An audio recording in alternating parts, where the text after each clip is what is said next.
अस्सलाम वालेकुम नाज़रीन, मेरा नाम सोहराब बरकत है। आज शब्बीरा गैंग के हवाले से बातचीत करेंगे। पाकिस्तान में इस वक्त सबसे ज्यादा डिस्कस होने वाला केस शब्बीरा गैंग, एक ऐसा गैंग जो कमसिन बच्चियों को वर्गलाता था, सोशल मीडिया के प्लेटफॉर्म्स इस्तेमाल करते हुए उसके बाद उन्हें भगाता था और स्मगल करता था। मुबैना तौर पर एलिजेडली एक अदाकारा भी उनकी साथी रही हैं, उन्हें फैसिलिटेट करती रही हैं, उस गैंग का हिस्सा रही हैं, और उनके साथ साथ कुछ मजीद साफ़ी जिन्हें अदाकारा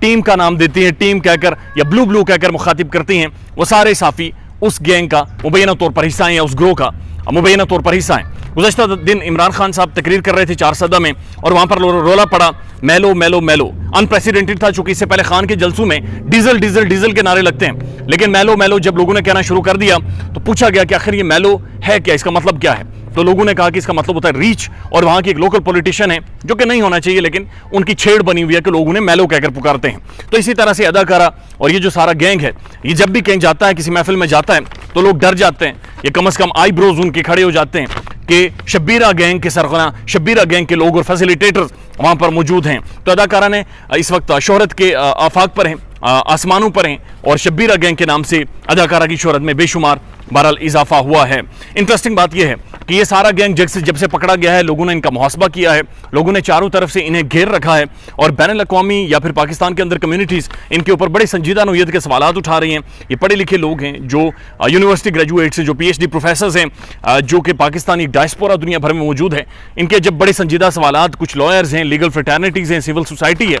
और कुछ जर्नलिस्ट हैं बड़े क्रेडिबल, जब ये सवालात उठा रहे हैं बड़े संजीदा, तो इन्होंने प्रोपेगेंडा शुरू किया है। और प्रोपेगेंडा यह है कि चूंकि financial action task force Asia Pacific group ने फैटिफ केस को सामने रखते हुए पाकिस्तान की फैटिफ की ग्रे लिस्ट में पाकिस्तान को रखा हुआ है, तो ब्लैक लिस्ट करवाने के लिए ज़हीरे और शब्बीरे के केस को आगे लगाया गया है कि ज़हीरा और शब्बीरा जो शादी खुई में से निकले हुए हैं, वो इतने इंपॉर्टेंट हो गए कि बैनुल-अक़वामी तौर पर एक एजेंडा बनाया गया, और उस एजेंडे के तहत कहा गया कि पाकिस्तान में खवातीन के साथ ज्यादती होती है, लिहाजा ज़हीरे और शब्बीरे के केस को एक्सप्लॉइट करके उस पर मेहदी काज़मी बातचीत करके बुनियादी तौर पर पाकिस्तान को ब्लैक लिस्ट में डलवाना चाहता है। अब मैं हैरान हूं कि हम एक ऐसे दौर में रह रहे हैं जहां पर इस वक्त मुझे सैटेलाइट्स मॉनिटर कर रहे हैं, हम एक ऐसे दौर में रह रहे हैं कि जहां पर मोहसिन फ़खरीज़ादे जो ईरान का साइंटिस्ट था, एटॉमिक साइंटिस्ट था, उसे मारा गया, उसे मारा गया, और इस तरह से मारा गया कि वहां पर कोई इंसान मौजूद नहीं था। एक सैटेलाइट के थ्रू रोबोट अटैक उसके ऊपर किया गया, जहां पर हम देखते हैं कि कासिम सुलेमानी को मुख्तलिफ एक दूसरे कॉन्टिनेंट से टारगेट करके उस पर अटैक किया गया,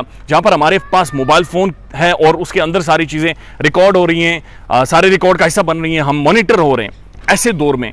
हमें ज़हीरे और शब्बीरे की शादी खुई का केस निकालकर उसे मेहदी काज़मी काउंटर करके पाकिस्तान को ब्लैकलिस्ट में डलवाएगा। दुनिया को पता है हमारी औकात क्या है, दुनिया हमारी वर्थ जानती है, दुनिया हमारी दो नंबरियां भी जानती है और अच्छाइयां भी जानती है। आप अंदाजा लगाएं, अदाकारा एक अपनी वीडियो में कह रही हैं कि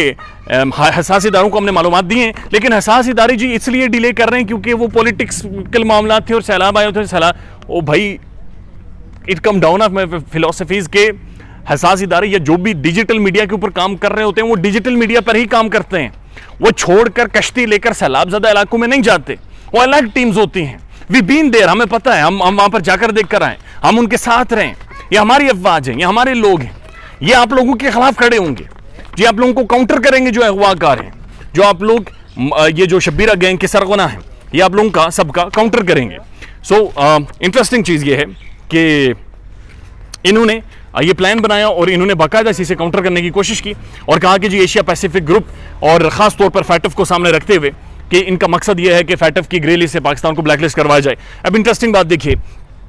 अगस्त 29 को फैटिफ की 15 रुकनी टीम पाकिस्तान आई थी और सितंबर 2 को वापस चली गई थी। ये लास्ट ऑन साइट विजिट करना था उन्होंने पाकिस्तान में, टेरर फाइनेंसिंग के ऊपर, मनी लॉन्ड्रिंग के ऊपर, और मुख्तलिफ जो 34 नुकात पाकिस्तान को दिए गए थे उनके ऊपर काम तकरीबन हो चुका है, ऑन साइट विजिट भी हो चुका है, और अक्टूबर में अगले महीने में पाकिस्तान फैटिफ के ग्रे लिस्ट से बाहर निकल आएगा। लेकिन अदाकारा और वो सारे फैटफ हो गया, ये हो गया, फलां डिमकान, रात 4 बजे वीडियो करके, 3 बजे वीडियो करके किसी साफी को ब्लू कह के ये एक ऐसा इंप्रेशन क्रिएट करना चाह रहे हैं जैसे ये कोई एजेंडा था, और शादी खुई वाला ज़हीरा इतना इंपॉर्टेंट था, शादी खुई वाला शब्बीरा